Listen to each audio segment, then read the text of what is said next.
मुंबई में उद्योगपति मुकेश अंबानी के बहुमंजिला घर एंटीलिया के बाहर मिली संदिग्ध स्कॉर्पियो कार के मामले में हर रोज कुछ नए खुलासे हो रहे हैं। अब तक माना जा रहा था कि इस केस में किसी आतंकी संगठन का हाथ है, लेकिन इसमें नए खुलासे चौंकाने वाले हैं।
है। मैं माननीय मुख्यमंत्री उद्धव ठाकरे जी से पूछना चाहूंगा कि क्यों ठाकरे सरकार ने सचिन वाजे के खिलाफ एक्शन नहीं ली, सिर्फ 24 घंटे में बदली की भाषा। इसका भी जवाब उद्धव ठाकरे जी को देना पड़ेगा। करीब 12 घंटे की पूछताछ के बाद मुंबई पुलिस के कंट्रोवर्शियल ऑफिसर एपीआई सचिन वाजे को नेशनल इन्वेस्टिगेटिंग एजेंसी ने गिरफ्तार कर लिया है और अब महाराष्ट्र में राजनीति शुरू हो गई है। भारतीय जनता पार्टी के वरिष्ठ नेता किरीट सोमैया ने यह तक कह दिया है कि उन्हें इस बात का शक है कि इस पूरे प्रकरण में मुंबई पुलिस के कई और अधिकारी भी शामिल हो सकते हैं। एनआईए सूत्रों के मुताबिक मुंबई पुलिस के इंस्पेक्टर सचिन वाजे की गिरफ्तारी की दो अहम वजहें हैं। पहली वजह वो दो गाड़ी थी जो 25 फरवरी को एंटीलिया के पास दिखी। जांच एजेंसियों को शक है कि स्कॉर्पियो सचिन वाजे के पास 27 फरवरी से ही थी। यानी जांच ये हो रही है कि क्या मुंबई के विक्रोली थाने में गाड़ी की चोरी की रिपोर्ट फर्जी थी। आपको बता दें कि ये रिपोर्ट मनसुख हिरेन ने 18 फरवरी को लिखवाई थी। मनसुख हिरेन वही शख्स है जिसका शव संदिग्ध हालत में बरामद हुआ था।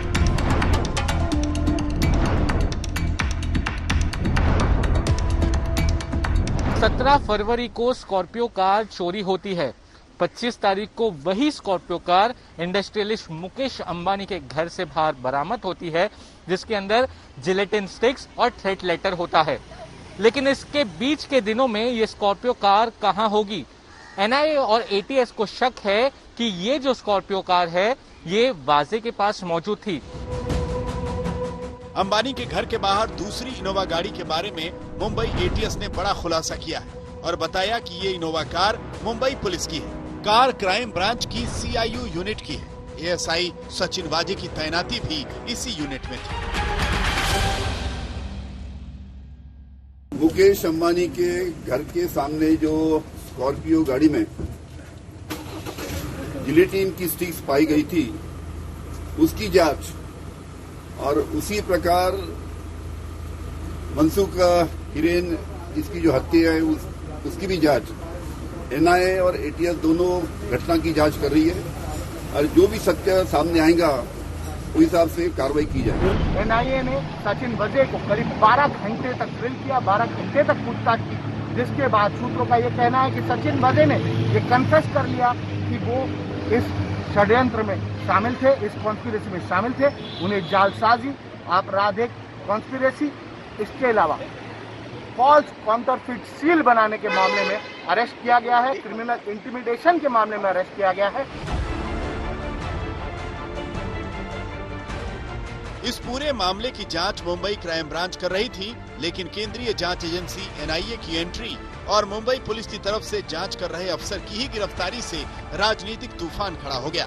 शिवसेना खुलकर सामने आ गई, आरोप लगाए कि केंद्रीय एजेंसियां जांच को प्रभावित कर रही हैं, राज्य सरकार पर दबाव बनाने की कोशिश की जा रही। संजय राउत की माने तो ये राज्य को अस्थिर करने की साजिश है। खून पसीना बहाकर भागम बहा करके 24 घंटे में जिस तरह से एनआईए यहाँ घुस गई, ठीक है, केंद्र की जांच एजेंसी, हम उसका रिस्पेक्ट करते हैं, लेकिन ये काम हमारी पुलिस भी कर सकती थी और हमारे पुलिस ने एटीएस के पास उसकी जांच की। मुंबई और महाराष्ट्र एटीएस को इस देश में बहुत बड़ी इज्जत और प्रतिष्ठा है, लेकिन केंद्र की जांच एजेंसियां बार बार मुंबई महाराष्ट्र में घुसकर हमारे पुलिस फोर्स का मनोबल कम करने का जो एक षड्यंत्र कर रही है, वो राज्य को अस्थिर करने का काम है। बीजेपी ने उद्धव सरकार पर सवाल उठाए। आरोप ये कि सचिन वाजे के पीछे सत्तारूढ़ शिवसेना क्यों खड़ी है? सचिन वाजे क्या राज छिपाए हुए हैं? इस खेल में कौन से बड़े नाम शामिल हैं? बीजेपी नेता राम कदम ने सचिन वाजे की नार्को टेस्ट की मांग कर दी है। वहीं शिवसेना कह रही है सचिन वाजे ईमानदार और काबिल अफसर। सचिन वाजे मुंबई पुलिस के एक अफसर है। मैं मानता हूं कि बहुत ही कामयाब और होनहार अफसर है। इन्वेस्टिगेशन करने में वो बहुत ही होशियार अधिकारी है। वाजे के मुख से ऐसे कौन से नाम निकलने वाले थे? वह नाम शिवसेना के नेता और महाराष्ट्र की सरकार को उन नामों का डर था। इसलिए हम महाराष्ट्र के मुख्यमंत्री से मांग करते हैं, हो जाने दीजिए दूध का दूध पानी का पानी, कर नहीं तो डर किस बात का। सचिन वाजे की आप नार्को टेस्ट कराइए और जो भी सत्य है वो देश के सामने रखिए। शिवसेना इस बात से नाराज है कि मुंबई पुलिस की तफ्तीश के बीच में ही केंद्रीय एजेंसियां कैसे जांच में शामिल हो गईं। राजनीतिक बयानबाजी अपनी जगह है, पर सचिन वाजे की गिरफ्तारी के बाद कई सवाल खड़े हो रहे हैं। पहला ये, एंटीलिया के बाहर विस्फोटक भरी कार रखने के पीछे क्या मकसद हो सकता है? क्या मनसुख हीरेन की मौत का एंटीलिया केस से रिश्ता है? और तीसरा, क्या इस साजिश में सिर्फ इंस्पेक्टर स्तर के अधिकारी सचिन वाजे ही शामिल थे? अब तक की तफ्तीश के बाद एनआईए का यही मानना है कि एंटीलिया केस में किसी भी आतंकी संगठन का कोई हाथ नहीं। लिहाजा ऐसे में ये हर कोई जानना चाहेगा कि आखिर स्कॉर्पियो एंटीलिया के बाहर पार्क करने का मकसद क्या था। दिवेश सिंह और पंकज उपाध्याय के साथ सौरभ अख्तानिया, मुंबई, आज तक। इस वक्त की बड़ी खबर आपको हम बता दें, लखनऊ में सांसद के बेटे के गोलीकांड में अब एक नया मोड़ आ गया है। जी हां, लखनऊ में बीजेपी एमपी की बहू ने घर के बाहर पहुंचकर आत्महत्या की चेतावनी दी। ये वही मामला है जहां पर बीजेपी सांसद के बेटे पर गोली चली थी और बाद में खुलासा हुआ था कि उन्होंने खुद ही गोली चलवाई थी। बात आगे बढ़ी तो मामला पारिवारिक दिखता रहा। अब बहू की आत्महत्या की कोशिश से केस और उलझ गया है। आपको बता दें, ये आयुष हैं जिनका चेहरा आप देख रहे हैं और ये सांसद के बेटे हैं, बीजेपी सांसद के बेटे हैं। इन्होंने ही आरोप लगाया था कि इन पर गोली चलाई गई है, लेकिन बाद में जब मामला सामने आया तो पता चला इन्होंने खुद पर गोली चलवाई और अब इनकी पत्नी सुसाइड की धमकी दे रही है।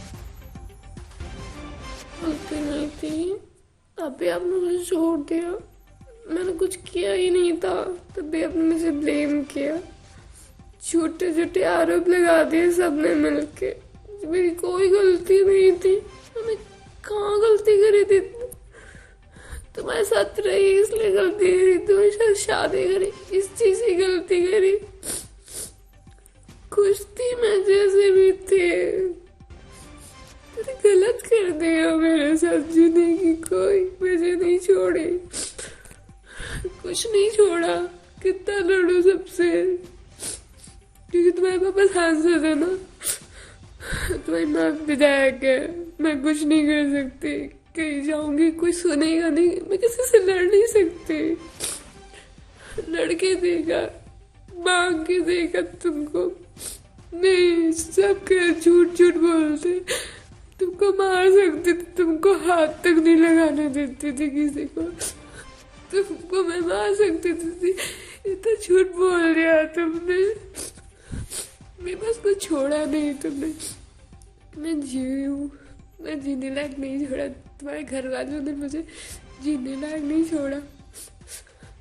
तुम्हारे पापा से मैं रिक्वेस्ट करी, अभी फोन भी किया मैंने उनको, फोन मेरा काट रहे हैं, सब गलत कर रहे हैं मेरे साथ। वो भी कह रहे हैं, सब कह रहे, सब झूठे झूठे आरोप लगा रहे। मैं जो मर रही हूँ ना, इसकी जिम्मेदार तुम हो, तुम्हारा परिवार, पूरा घर भर है तुम्हारा, क्योंकि सबने मेरी जिंदगी बर्बाद करी है। तुम सबको ये करना तो फिर हाँ क्यों किया था सबने शादी के लिए? तुमसे प्यार करने की यही सजा मिली मुझे। कभी किसी से प्यार नहीं करना, कुछ भी कर लेना।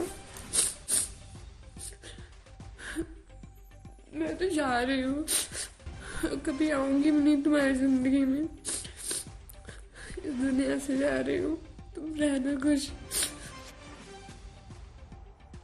और आपको बता दें कि यह मामला सुर्खियों में तब आया जब सांसद के बेटे पर उसके साले ने गोली चलाई। जांच आगे बढ़ी तो पति पत्नी के रिश्तों पर दोनों आमने सामने होने लगे। मैं 6 महीने पहले मैं शान से जीता था, लेकिन इस लड़की ने मुझे ऐसा फंसाया। आज ये मेरे पिताजी को उनसे कह रही मुझे बहू का दर्जा चाहिए। इसको मैं इस देश में कई ऐसे लड़कियां हैं जिनका काम ही यही है।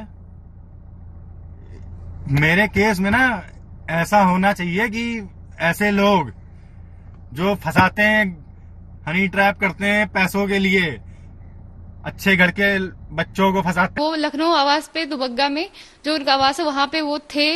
तो ये बताइए कि अगर कैसे पता आप? मेरी असल में बात हुई थी आयुष से, जब वो वहां पे थे तब भी मेरी व्हाट्सएप पे बात हुई थी। उसके बाद मैंने बोला ठीक है। तो उस दिन एक्चुअली मैं बहुत ज्यादा परेशान, तो मैंने बोला उस दिन मेरे दिमाग में कि मैं सुसाइड कर लेती हूँ, क्योंकि मेरी फैमिली दोनों तरफ से, एक मेरा ससुराल भी मेरे साथ नहीं, मेरा मायका भी मेरे साथ में नहीं है। तो मेरे दिमाग में विचार रहा था कि मैं करूँ क्या, कहाँ जाऊँ, क्या करूँ, क्योंकि मेरे पास कोई ऑप्शन अब नहीं है। मैं अकेली हो चुकी हूँ पूरी तरीके से। क्या चाहती हैं, सरकार से क्या चाहती हैं, पुलिस से क्या चाहती हैं? मैं बिल्कुल ये चाहती हूँ कि अब मैं पत्नी हूँ उसकी, मुझे पत्नी का हक चाहिए, जो कि वो लोग नहीं दिए हैं आज तक। ना देने, मना भी करें कि आपको कभी भी नहीं मिलेगा, चाहे जो करना है आप कर लीजिए, चाहे जहां जाना है जाइए, कुछ नहीं होगा। तो मैंने भी बोला ठीक है, अब मैं मेरी मर्जी का ही करूँ। हमारी शादी एकदम नॉर्मल हुई, मतलब सब कुछ चला था, बीच में सब कुछ सही था। स्टार्टिंग में थोड़ी सी प्रॉब्लम आई थी, थोड़ी लड़ाई वड़ाई हुई थी जब हमारी शादी होने वाली थी, क्योंकि उसको बहुत जल्दी थी शादी। मुझे 3 साल चाहिए था, क्योंकि मैं तैयारी कर रही थी, तो मुझे पढ़ना था। तो मैंने उनसे बोला था मुझे 2 साल का टाइम दो। उसके बाद तो जैसे हालात थे फिर हमने शादी कर ली, और उसके बाद क्या हुआ, सब कुछ सही था। दबाव मेरे ऊपर बनाया गया शुरुआत से शादी के लिए, ताकि मैं ऐसे जल्दी शादी करूं, इसकी ये जो पोल पट्टी है ये सब ना खुले। मैंने अपने माँ बाप से लड़के, मैं क्या बताऊं, मैंने अपने माँ बाप से लड़के उनकी कोई बात नहीं सुनी, उनको सुसाइड की धमकी दी। और एक बार फिर से हम आपको इस वक्त की बड़ी खबर बता दें, लखनऊ में सांसद के बेटे के गोलीकांड में नया मोड़ आ गया है। लखनऊ में बीजेपी एमपी की बहू ने घर के बाहर पहुंचकर आत्महत्या की चेतावनी दी। ये वही मामला है, आपको एक बार फिर से बता दें, जहां पर बीजेपी सांसद के बेटे पर गोली चली थी और बाद में खुलासा हुआ कि उन्होंने खुद ही गोली चलवाई थी अपने साले से। बात आगे बढ़ी तो मामला पारिवारिक होता दिखा। अब बहू की आत्महत्या की कोशिश से ये पूरा मामला उलझ गया है। आपको बता दें कि आयुष की पत्नी का एक वीडियो वायरल हो रहा है, जो हमने आपको दिखाया। हालांकि आज तक इस वीडियो की पुष्टि नहीं करता है, लेकिन फिर भी हम आपको बता दें कि इस वीडियो में आयुष की पत्नी ने साफ तौर पर कहा है कि इस पूरे मामले के लिए जिम्मेदार आयुष और उनके घर वाले हैं। वो बिल्कुल भी अलग नहीं होना चाहती थी, साफ तौर पर उन्होंने ये बात कही।